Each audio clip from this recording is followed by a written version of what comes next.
साथ संगत जी प्रेम से बोलिए धन निरंकार जी। संतों महापुरुषों, आप जी के चरणों में दासी की प्यार भरी धन निरंकार।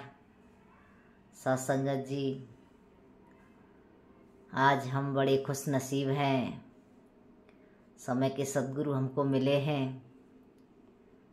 तो साथ संगत, इस प्रभु परमात्मा की बंदगी करने का अवसर मिला।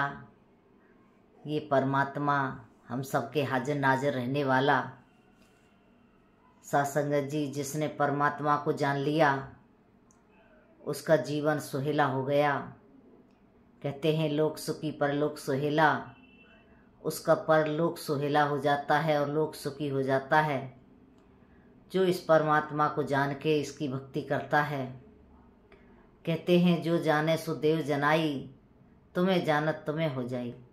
जो जानता है वो जना सकता है, वो इस परमात्मा से मिला सकता है। तो इसलिए संतों महापुरुषों, हमको जीते जी ये कर्म करना है। कहते हैं कि अब पछताए होत का, जब चिड़िया चुग गई खेत के। अब पछताए से कुछ नहीं बात बनती। जब उम्र सवरी निकल जाती है तब हम सासंगत सोचते हैं कि मैंने कुछ नहीं किया जीवन में, लेकिन फिर बात नहीं बनती। तो दासी कुछ आज अवतार वाणी का शब्द आप जी के चरणों में रख रही है, तो आप जी इसको परवान करना, प्रेम से कहना धन निरंकार जी। कोई धन का कोई तन का, कोई मन का मान करे, जिस मालिक ने बख्शा सब कुछ इसकी ना पहचान करे।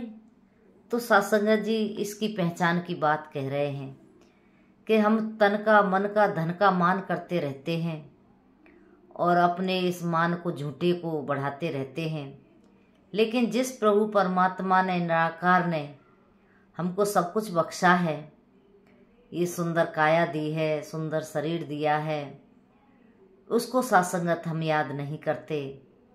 तो इसीलिए महात्मा कहते हैं इस परमात्मा को याद करना बहुत ज़रूरी है। और ये तब याद होता है जब हमारे जीवन में पूर्ण कोई संत आते हैं, पूर्ण सद्गुरु आते हैं, पूर्ण संत आते हैं, तब हमें इस परमात्मा के साथ ज्ञान दे करके हमारी आत्मा का रिश्ता इसके साथ जोड़ते हैं। तो इसमें आगे भी लिखा है, 4 दिनों की काया पाकर भूल गया है हस्ती को, आखिर वह दिन आज आ जाएगा, तजना होगा मस्ती को। कहते हैं आखिर वो दिन आ जाएगा, तजना होगा मस्ती को। फिरे पछताए कुछ न होगा, अब समझो तो बेला है, कहे अवतार गुरु को मिलके होता जन्म सुहेला है। कहते हैं गुरु को पाकर के जन्म सुहेला होता है। कहते हैं सासंगत, इस जीवन में गुरु का होना बहुत जरूरी है। बिना गुरु के, कहते हैं बिना गुरु के ज्ञान न होता, ज्ञान बिना नहीं टिकता ध्यान। बिना गुरु के ज्ञान नहीं होता और ज्ञान के बिना ध्यान नहीं टिकता। तो इस परमात्मा को जानना ही हमारे लिए सबसे सौभाग्यवान बात होती है। मानुष का जन्म मिलता है। कहते हैं साधन धाम मोक्ष कर द्वारा, कि साधन एक वैसा है ये मोक्ष के द्वार तक जाने के लिए, और ये परमात्मा की कृपा से मिलता है इस जीव आत्मा को। और ये जीव आत्मा जब इस शरीर को प्राप्त करती है तो इसका एक ही लक्ष्य होता है कि ये परमात्मा की जानकारी करके, परमात्मा की भक्ति करके इसमें विलीन हो जाए। लेकिन विलीन कब होगी, तब वो ये इसको जानेगी। सासंगत जी, मटके में पानी होता है, अगर मटका समुद्र में पड़ा है और उसका मुंह बंद है, तब भी उनमें दूरियां बनी हुई हैं। कहते हैं जल में कुंभ है, कुंभ में जल है, दोनों कुंभ, जल भी कुंभ के अंदर भरा हुआ है और कुंभ जल के अंदर पड़ा हुआ है। जल में कुंभ, कुंभ में जल है, भीतर बाहर पानी राम करीब कबीरा एक भये कोई न सके पहचाने। कहते हैं दोनों में पानी है, लेकिन एक बर्तन होता है जो आवरण चढ़ा हुआ है, इसलिए उसमें भेद है।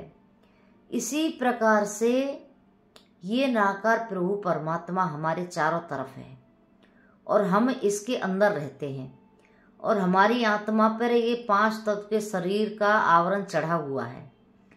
और जब ये आवरण हटेगा तब इस परमात्मा से मिलन होगा।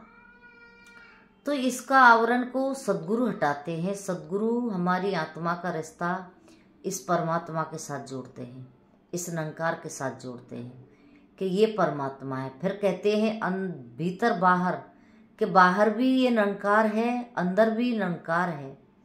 बस बात यही है कि बस थोड़ा सा भेद है कि हमारे ऊपर जो तेरे मेरे अपने पराये का तन मन धन के अहंकार का जो एक पर्दा पड़ा हुआ है, उसके कारण हम इसको पहचान नहीं पाते, उसके कारण हम इसको जान नहीं पाते। तो इसलिए संतों महापुरुषों ये हमको समझ जब आती है कि जब हम गुरु के चरणों में आकर के इसको जानते हैं, इसको पहचानते हैं, तो गुरु हमें एक ही काम करते हैं कि आत्मा का रिश्ता इस परमात्मा ब्रह्म के साथ जोड़ते हैं। कृष्ण भगवान जब अर्जुन को ये ज्ञान देते हैं तो अर्जुन अनेकों सवाल करते हैं, लेकिन लास्ट में आकर के एक ही उनका उत्तर रह जाता है कि अर्जुन तू मुझको समर्पित कर दे अपने आप को, तू अपने आप को मुझे सौंप दे और जो मैं कहता हूँ वो कर्म कर। तो इसी प्रकार से जब हमको गुरु ज्ञान देते हैं तो ये हमसे पहले परण में ही कहते हैं कि तू समर्पित कर दे, कि तन मन धन इस प्रभु परमात्मा को समर्पित करके इस प्रभु परमात्मा की बंदगी करो।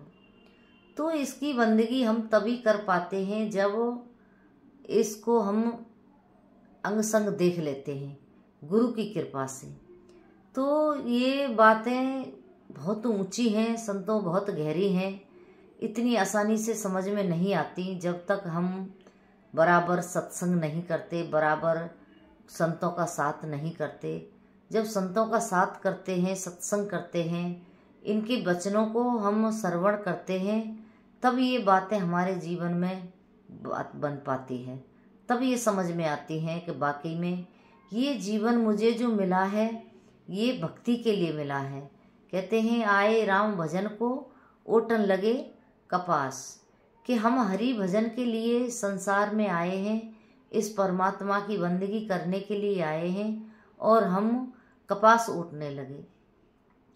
तो इसीलिए हमने कहते हैं एक को साधे सब सदे, सब सदे सब जाए, कि हमने एक की भक्ति करनी है, एक को ही पकड़ना है। हम चाहे जिसको भी पकड़ें, कोई 2-4 तो है नहीं, परमात्मा परमात्मा एक है। तो इसीलिए कहते हैं कि हम एक परमात्मा को पकड़ें।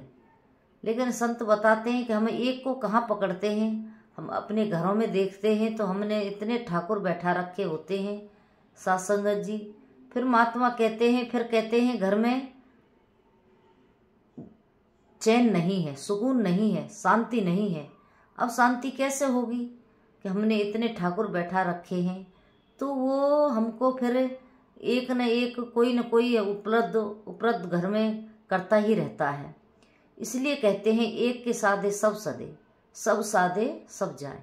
कहते हैं हम जब सबको मनाने की कोशिश करते हैं, 36 बताते हैं 33 करोड़ देवी देवता, हम किस किस को मनाएंगे। इसलिए कहते हैं एक को जान लो जिसने सारी सृष्टि को बनाया, सारे जहान को बनाया, सारी इस मानव जाति को बनाया। किसने बनाया है? इस परमात्मा निरंकार ने। इस निरंकार ने हम सबको बनाया है, हम सब इसकी संतान हैं।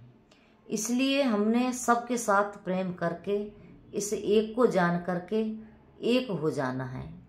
कहते हैं एक को जानो, एक को मानो, एक हो जाओ, कि एक को जान करके, एक को मान करके और एक हो जाना, कि एक ही है, जिस एक के ही कारण सारा संसार चल रहा है, एक ही है जिसके कारण सब कुछ संभला हुआ है। घर होता है, परिवार होता है। परिवार में जब कहीं सब अपनी अपनी अलग अलग चलाते हैं तो घर में विरोध होता है, घर में लड़ाई होती है। और अगर उस घर में एक मालिक हो और सब उस मालिक के हिसाब से चलें, सब उसके हिसाब से कार्य करें, तो फिर वो बात सहज में बन जाती है। जो एक सुचाऊ ढंग से घर हमारे, गृहस्थी हमारी अच्छे से चलने लगती है। इसी प्रकार से हमारा ये भक्ति है। अगर हम इस भक्ति में एक प्रभु परमात्मा को जान करके, एक को मान करके, एक हो करके जब हम भक्ति करते हैं तो फिर हमारी आत्मा का रिश्ता इस परमात्मा से सहज में जुड़ जाता है। सद्गुरु जोड़ देते हैं। तो गुरु तो आते ही इसलिए हैं संसार में कि मैं कहते हैं मानुष का तन धर के सतगुरु आता दुनिया के उद्धार लई। कि मानुष का जन्म लेते हैं, मानुष का तन धार के जब संसार में आते हैं तो दुनिया के कल्याण के लिए आते हैं। जब जब ये धरा पे आते हैं कल्याण करने के लिए आते हैं। तो कृपा करो संतों महापुरुषों, आज हम बड़े सौभाग्यशाली किस्मत वाले हैं।